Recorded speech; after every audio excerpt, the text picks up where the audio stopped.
Hi everyone, Aaron here for Zolotech, and this is quite odd. We haven't had an update, whether public or a beta, for developers or beta testers for weeks now. The longest we've ever gone between updates is about 21 days or so, and we're getting very close to that this coming week. We're expecting a few updates that we know are coming to iOS, but we just don't know when. So I wanted to talk to you about a few different things. So in a moment, I wanted to talk about some new features and updates coming to iOS, but first there's a lot of Apple releases and updates to cover from this past week. The other day, Apple actually had a new splash screen when you went into the Music app. If you opened it for the first time, you would have a splash screen about the Super Bowl this weekend.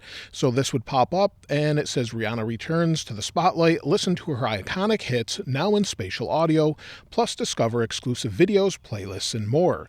And also within the Shazam app, there's a new watch face and also wallpaper for your iPhone. Now these don't always show up. The first time I went into Shazam after opening this, it worked. Now they're not there. So I'll link them in the description if you'd like to try them out.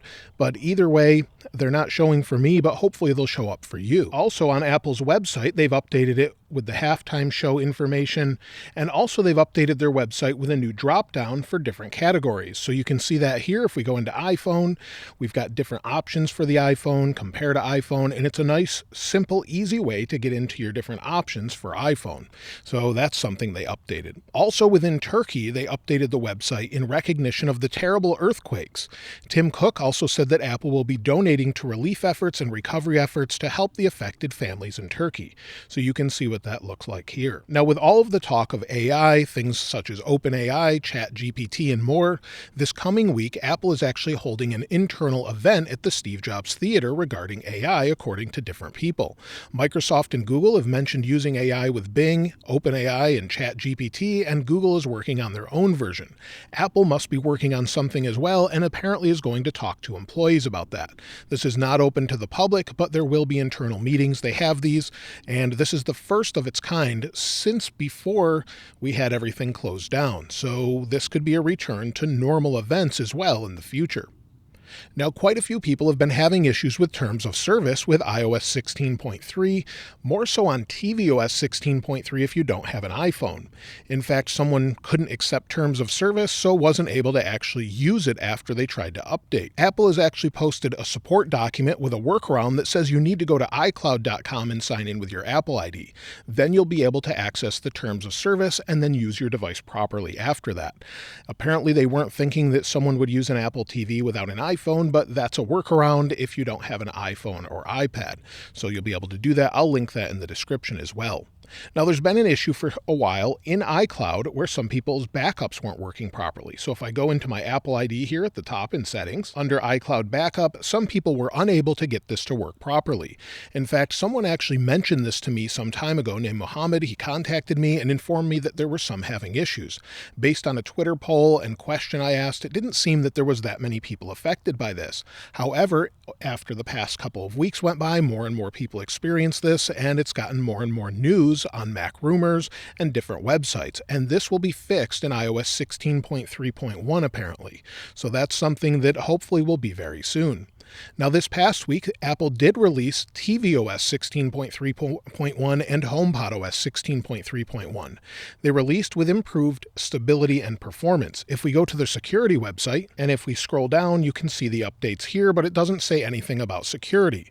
However, based on information from a friend Bram at TechRender, it could have resolved an issue where many were having issues setting up the new HomePod second generation. So they'd go to set it up, and it wouldn't work properly. He actually had to create a separate Apple ID to get it to set up, and then he was able to update it, so then it worked properly. So I think tvOS 16.3.1 resolves this issue. However, you need a different version of iOS to fix it as well, so maybe that's what iOS 16.3.1 will have as well. Now, also this week, Apple updated the Safari technology preview. This is something they seem to be updating every single week, and you can read more about it on their website if you want to try it out. So you'll see it's available for macOS Ventura, macOS Monterey, and it's version 163. They released it on February 8th, so that's available, but again, there hasn't been a whole lot of updates for the public or beta testers. Apple did hold a number of interviews this week talking about the design of iPhone with sensors and improved repairability, and also how there's a sensor on the back for ambient light as well. Also, Andrew Edwards talked about the Mac with the Mac team, with the M2, the MacBooks, and the Mac Mini, and talked about just the overall chips and more. So be sure to check those out. Now, as far as the iPhone goes, iPhone 15 or iPhone 15 Ultra is what supposedly the very top of the line model is going to be called. We haven't seen more about that too much as far as the actual design, but there are some different sort of concepts out there that I wanted to share. So whether or not we actually see an Ultra this year is hard to say, but Apple did it with the Apple Watch. They definitely could do it with the iPhone. So let me know what you think about that in the comments below.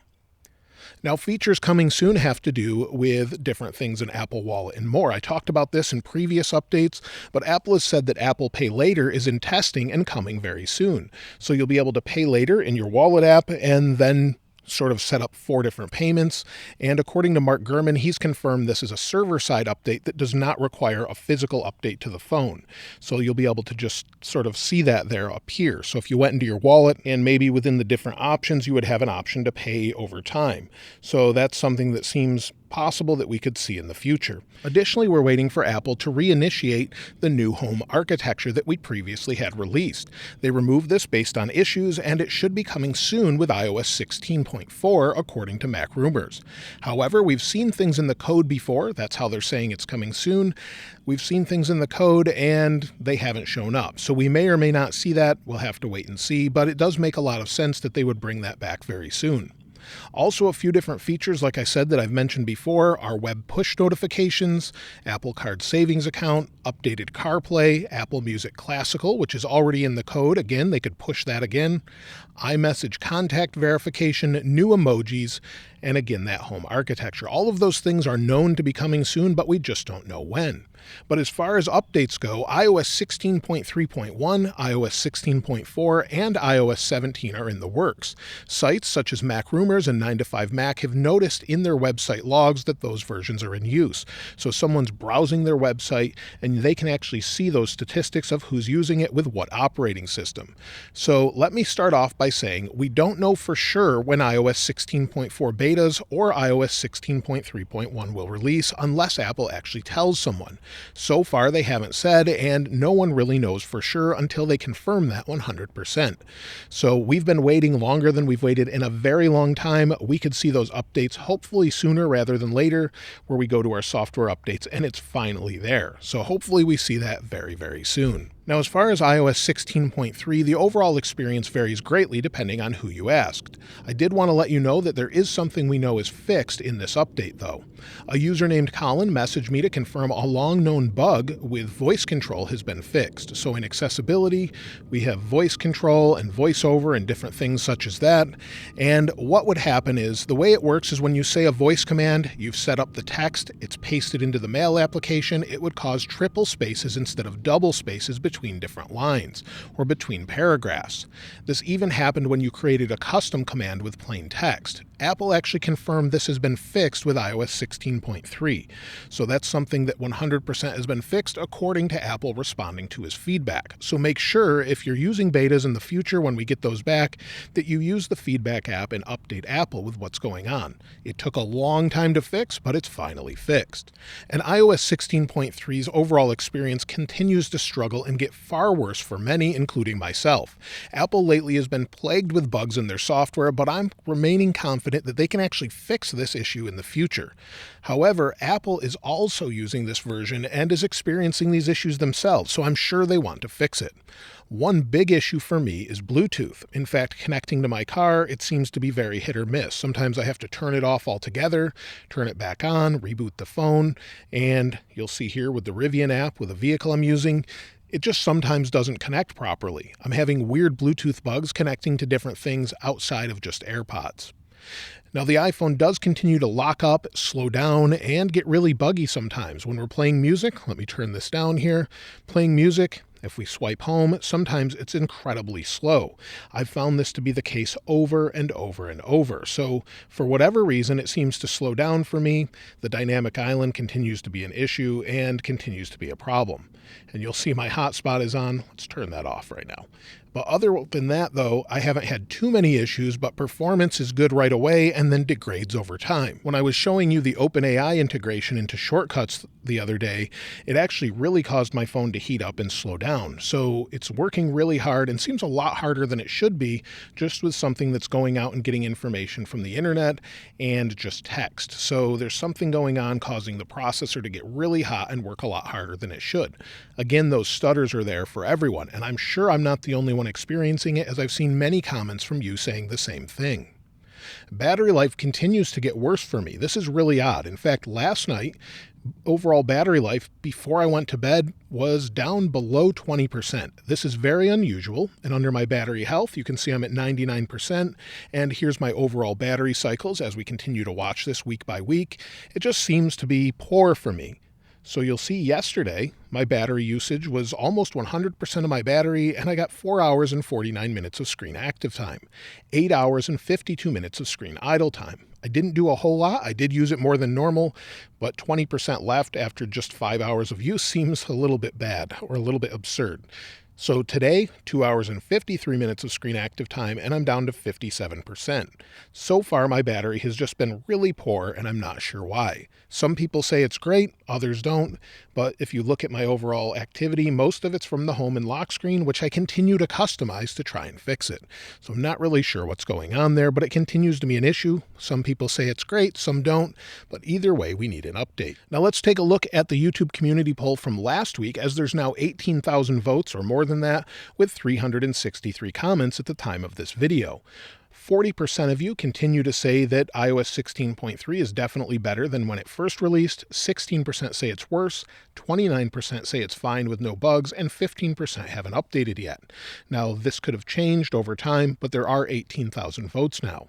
If we take a look at some of the new comments, you'll see Mr. Kobo04 says, since iOS 16.3, my iPhone 14 Pro Max often begins non-responsive in a number of apps. Only way to get the phone back is to boot it, turn off, and on again. Begs the issue, did Microsoft have anything to do with iOS 16.3? And so, yes, it's been very buggy for a lot of people. Here's something that seems to be an ongoing issue that we thought they fixed. Widgets on my XR go missing, so that's something we're seeing again. Since I updated my iPhone 11, I have call interrupt issues. Calls keep cutting off, and the display turns on while it's on my ear. Sometimes notifications and the clear button show up square and then change to rounded shapes. I continue to see that in notifications myself. All of these didn't happen before the update. As far as battery, I think it's the same as 16.2. Network and Wi-Fi issues, very annoying. I'm hearing this as well, although I haven't experienced any Wi-Fi or network issues, just those Bluetooth issues I mentioned before. And here's someone with no issues on their iPhone. My iPhone 13 Pro Max is working perfectly, battery life is great, however my iPad Pro 2022 had to have network settings reset to get Wi-Fi working. And so there's still a lot of issues with iOS. You would think they would resolve these, but this still does make me think Apple's up to something with maybe iOS 17. Maybe there'll finally be a redesign of some sort, or maybe they're just going to focus on stability overall this time around. That's what I'd really like to see. But overall, let me know how it's going for you, when you think we'll actually see the next updates, and hopefully that will be very, very soon. If you'd like to get your hands on this wallpaper, of course, it will be linked in the description as it always is. And if you haven't subscribed already, please subscribe. And if you enjoyed the video, please give it a like. As always, thanks for watching. This is Aaron. I'll see you next time.